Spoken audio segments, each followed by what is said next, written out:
Saugata Gupta, who's the CEO of Marico, has already joined us, and we're looking forward to his inaugural keynote address.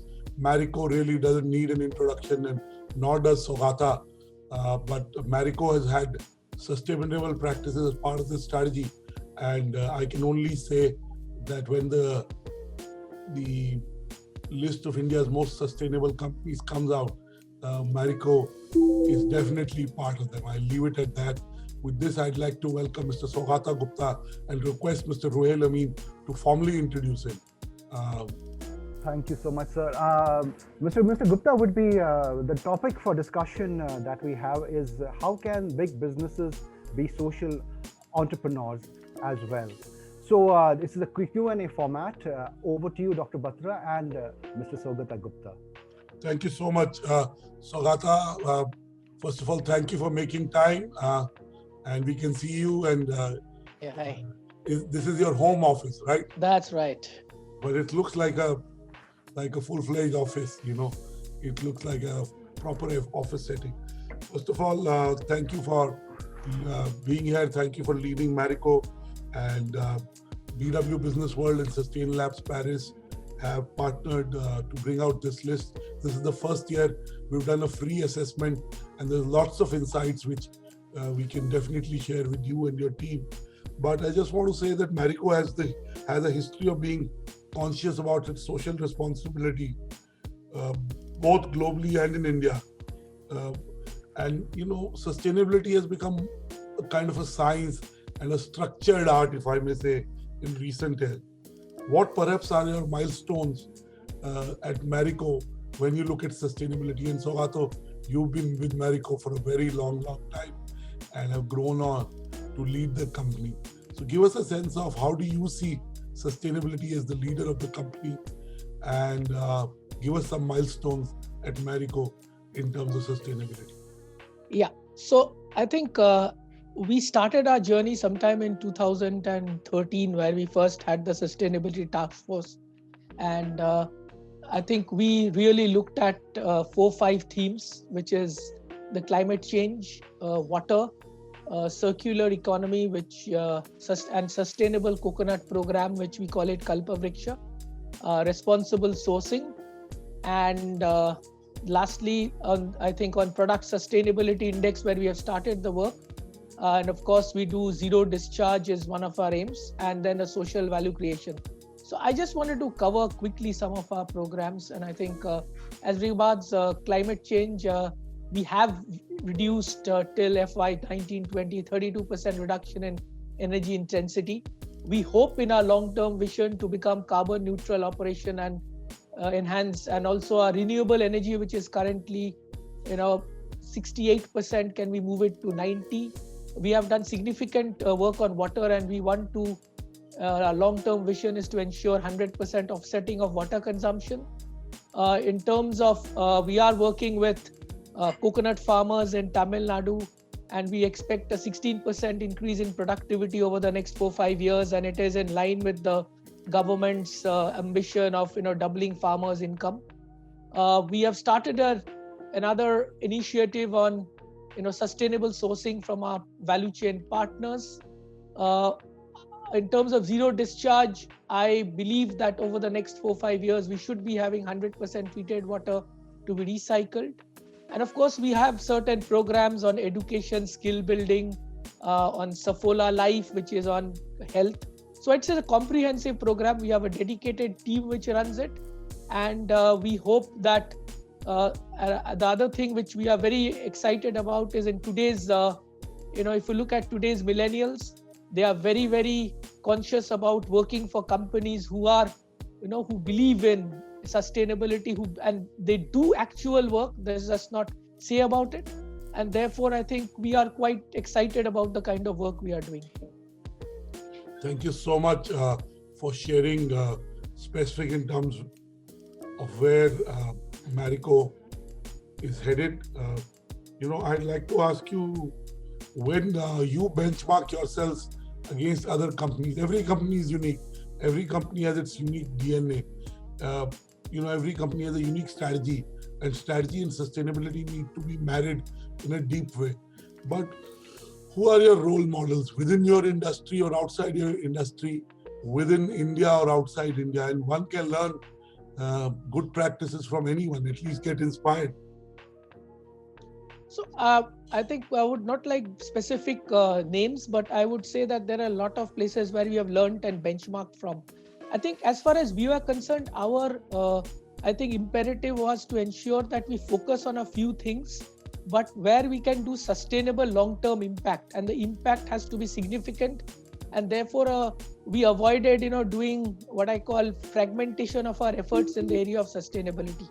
And I think the second thing what we believed is that while sustainability as a mission started top down, I think we ensured that this thing there's as a movement where I think, for example, while it is being run from the head office, whether it's the factory units or the supply chain, they themselves imbibe it. And I think if you really look at it, it is ingrained in our philosophy of conscious capitalism, of desiring to make a difference and having win-win relationships with all stakeholders. So I think we are constantly benchmarking, and if you look at it, obviously we are mindful of best-in-class practices and ensure that there is always a ESG framework which we follow, and therefore we have ensured that every year we improve, and then also, as you know, last year we gave ourselves a long-term vision and not just the immediate year targets, but a kind of a long-term vision that helps us, because now we have broken up that long-term vision into yearly milestone which we follow. And thank you, Saugata.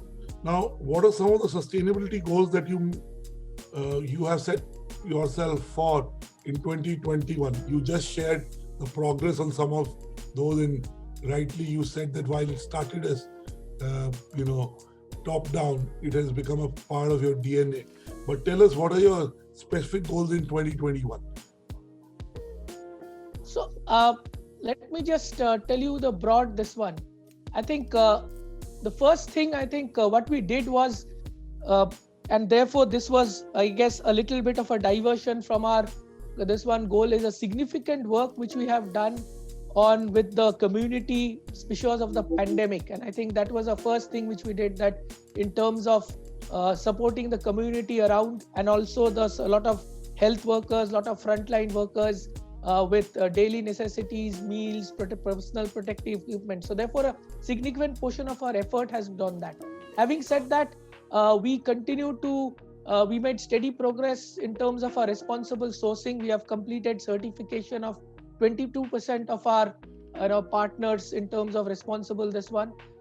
We have converted the Pathshala Funwala, which was an education program, into online, which itself I think is very important, and because this was critical to our success.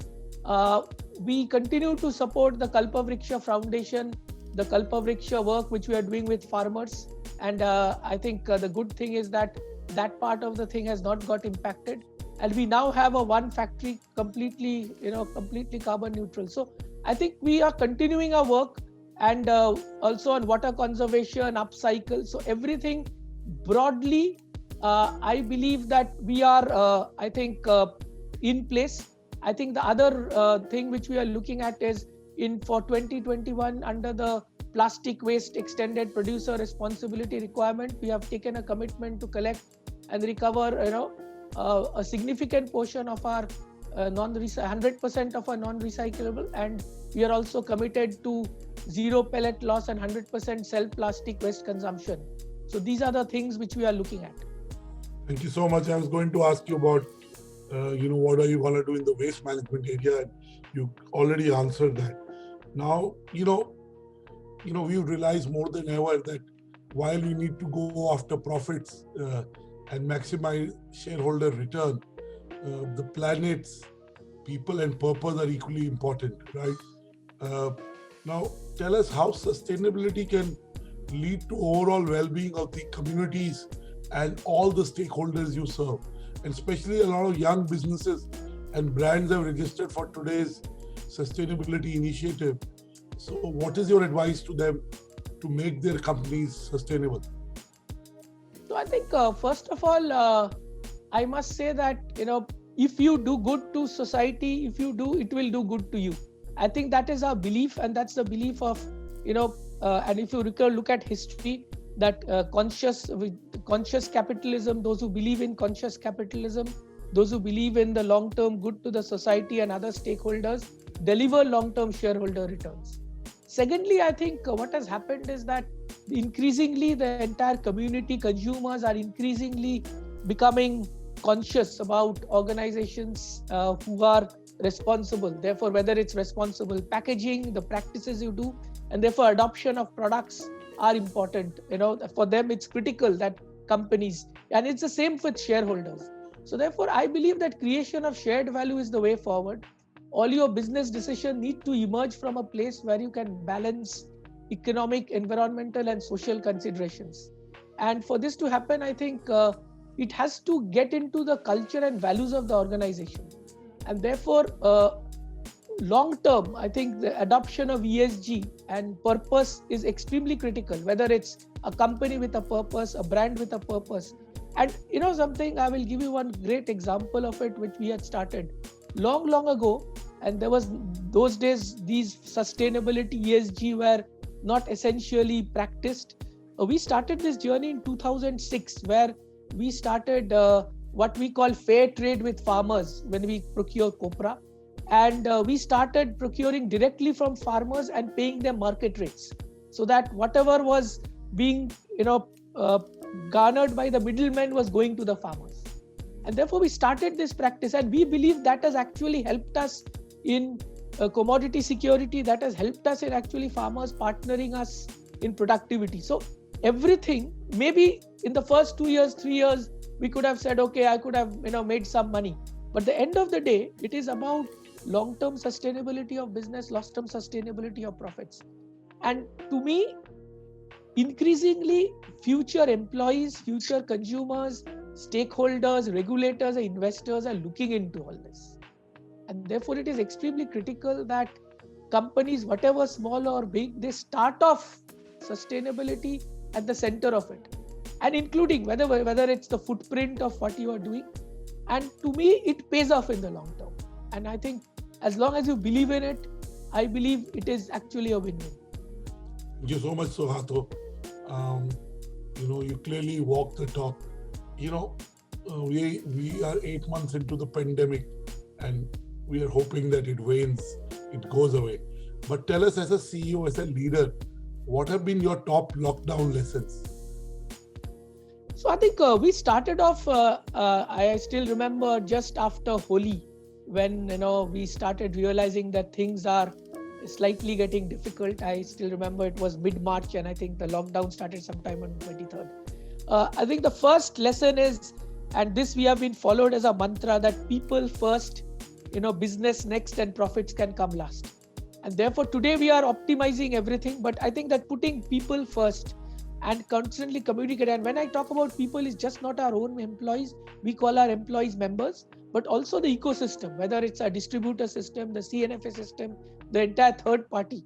And to me, that has been the first philosophy. Secondly, I think a lot of continuous communication. A third thing I think is empowerment. I keep on telling people that a lot of things have been achieved today. We have empowered. We have business units in Africa, in Middle East, North Africa, Southeast Asia. I haven't paid a single visit in the last 8 months, but business is happening very well. And I think that belief in empowerment and empowering people. And lastly, I think it's about agility and collaboration. And to me, a lot of companies which have resilience, grit, and collaboration, and this one built in, they have done well. Lastly, I would think that obviously consumers have gone for trusted brands. Therefore, I think the strong have got stronger, the weak has got weaker. And I think that is being seen in a lot of cases. A lot of companies have been extremely proactive in tapping into new consumer trends, whether it's immunity, health, hygiene, new channels. I would say some of the changes which have happened is structural. Some of the shifts in consumer habits are transient or semi-permanent. I think it's important that companies have tapped onto changes which are stronger, I mean, which are what I call permanent changes, whether it's digital adoption, whether it's healthy living, healthy food, immunity, as compared to sanitizers. I think when we get to a new normal, I think sanitizers, we are already seeing sanitizer sales actually flattening. Okay. And the last thing I tell a lot of people is that, what you could have learned as a leader in 2-3 years, a lot of leaders have had a compressed learning in the last 6 months. And while we have come out of it quite strong, I would say for a lot of leaders, this would have been a great experience. That having to actually face a lot of things which you don't actually face in life. Thank you so much, Saugata. Since you had a large company, you understand what's happening in business and economy. We can't let you go without asking this question. You've seen your own sales numbers, you have a sense of them. You also know what's happening in the marketplace. From whatever you see, when do you see the Indian economy coming back in full bloom? And of course, there is a variable in terms of when the vaccine will come and when the COVID will start waning down. But from where you are currently, what is your sense in terms of timelines for the economy, demand and growth to come back to pre-March levels? So again, I would say that it will depend on sector to sector. But the way we are looking at it is, I believe that if the curve starts flattening out and there is no second surge, obviously post Diwali, we have had some surges in places like Delhi, and the economic recovery and the flattening of curve will happen at the same rate. We hope that sometime next year, and I'm talking of calendar year and not the financial year, sometime in the Feb, March, when the vaccine starts rolling. Obviously, it's going to be in India, for a large country like India, it will take time. I think that itself will be a significant booster.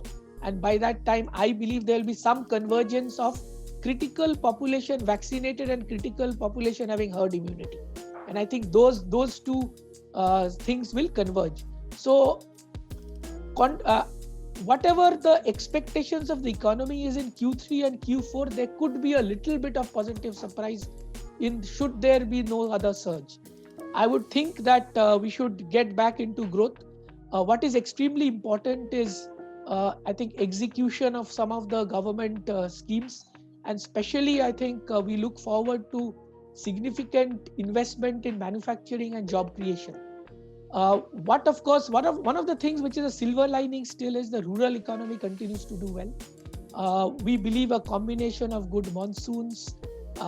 We believe there will be a good harvest, and I think that the direct benefit transfer and some of the reverse migration which has happened is helping the rural economy. Urban will stay a little stretched, especially there would be some job losses which has happened, in some of the sectors. And with the economy coming back, I think urban should be coming back, but urban recovery will be slightly behind the rural recovery. So I am pretty hopeful that 21-22, the current estimates of GDP growth, if there are no surprises from now on, I think that should happen. So much, Saugata. I'd also request Ms. Minya Chatterjee, who's our partner and is really an expert in sustainability. They partnered with us, and it's a deep partnership. I would request Minya to possibly ask you a question. Minya? Yes. Well, I have so many questions to ask, but I'll ask one to dovetail with what Mr. Batra just asked. Speaking about recovery in India, what advice would you have to companies to make sure that the recovery doesn't only focus on growth, but also on people's well-being, which is a priority in your company? So how can economic growth as well as people's well-being move together as the economy gets back on its feet? So I think I firmly believe that companies with strong brands, strong people and culture are the three discriminators in terms of, and of course that leads to great execution and great strategy. And therefore if you have a group of highly engaged people, they give up their best.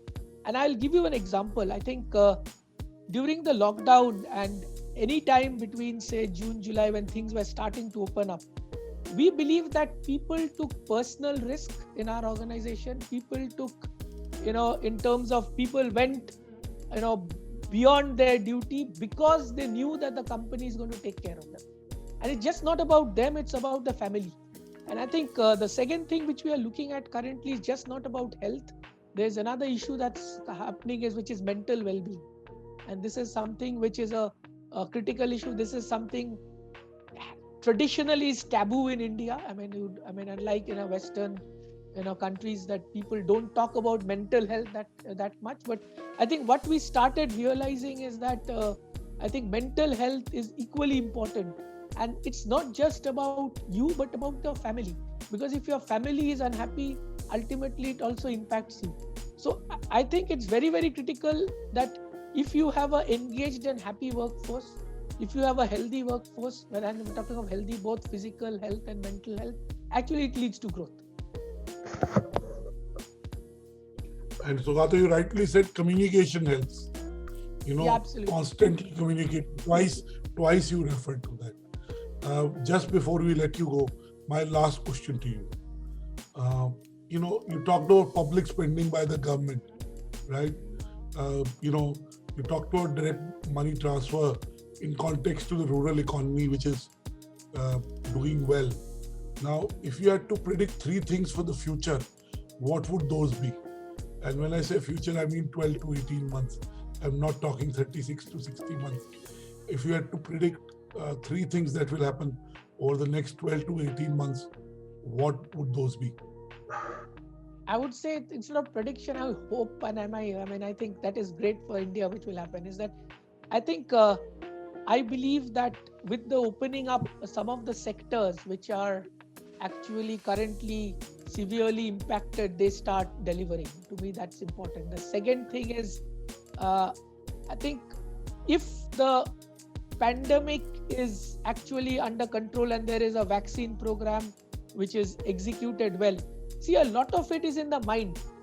Consumer confidence comes when their people are, there's a state of happiness, state of optimism. That also drives consumption. And to me, a lot of consumption happens when people believe by the future outlook is bright. And therefore, I hope that there is this encouraging flattening of the curve that has been witnessed in the last 4 to 5 weeks. This continues, and that should definitely lead to, and then when the vaccine sets in, that will lead to an increased consumer confidence and consumption. And lastly, I think we have a golden opportunity, and some of the government schemes to encourage manufacturing and foreign investment into manufacturing and exports. Now, if that is executed well, I believe that will create a lot more employment, and that itself will be a kickstart in the economy. So I think these 3 things, that some of the stress sectors coming back. Number 2 is consumption. The consumer spending and consumption increases, and the third is additional jobs with a lot more investment in manufacturing. Thank you so much, Saugata. We wish you and Marico luck in its endeavors to look after its people, look after the communities and the partners you have, and contribute to the GDP of the country.